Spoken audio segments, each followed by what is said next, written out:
Hello everybody, this is turn 20 of this game of Dominions 5. Let's see what's happening. So we've got Vadet's found a magic site that comes in Gnek, if I'm pronouncing that right. If you're from there, and I've said it wrong, my apologies. Over in Lemuria, over in the independent territory, the Lemurians gubbed it basically, and failed to expand into this province over here. For ourselves, we expand into some more Lemurian territory. We've neutralised the Dominion in the province, although our own Dominion is actually pretty horrible. So it's not going to provide all that much income, but I'm going to move on to there. I just really want to enclose all this in just a big noose and leave them swinging on the great tree of failure. And an unexpected event happened in Northanks, so band of robbers has been routed out and treasures confiscated. Very good. That's over here. They could have had that if it was a couple of turns ago, so that's the advantage of taking as much territory as possible. This guy, some random wastrel has taken over in the marshlands. Okay. The province already had pretty bad sloth and so on, so it's not a huge deal. We're under siege by one tiny ghost. Fine. I mean, they're getting half the income for the province, but that's not really all that much income, so it's not a huge amount of sweat off my back, and I don't really want to go in there haphazardly, because if those guys move back, they could easily kill the guys who are keeping the fort held up, who are happily sat around inside at the moment. How much defence do I have? Okay, 250. And Spyhorn archers are actually quite good as fort defenders for us because the fact that they hold magic weapons. So they've got to be a little bit careful about attacking into us. We've also got a hero, Kalos the Sacred One, who is such a good commander that I've given him a random item we found. It gives him a patrol bonus, and we're going to make him kill some random bandits in our province until their income gets better. Eventually though, he'll be proudly leading some guys out here to take, if these guys get taken over, take them back, and eventually clear the guys off the Flamingo Forest fort. Over here though, this is an actual big battle that's about to start, so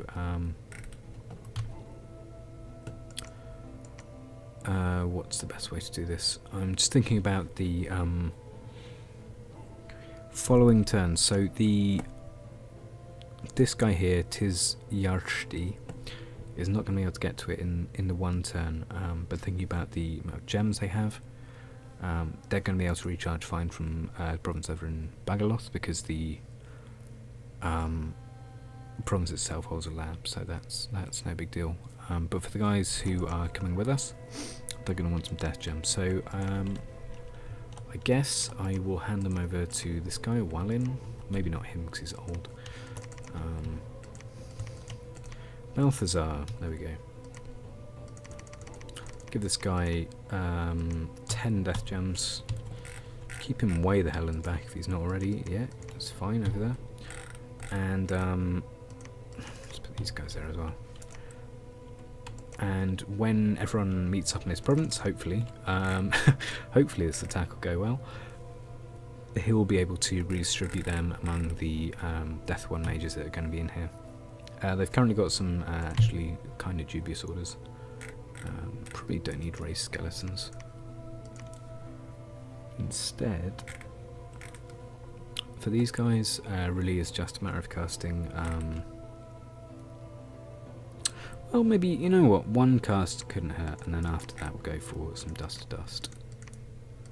Mainly, I just don't want to build up a whole bunch of our own undead and then dust to dust into them,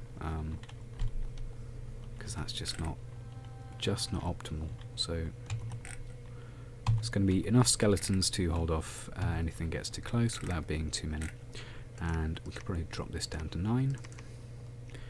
Just keep ourselves some kind of treasury going on, and then there's going to be 3 turns worth. We should have it down in I would estimate between 1 and 3 turns, so it doesn't seem unreasonable.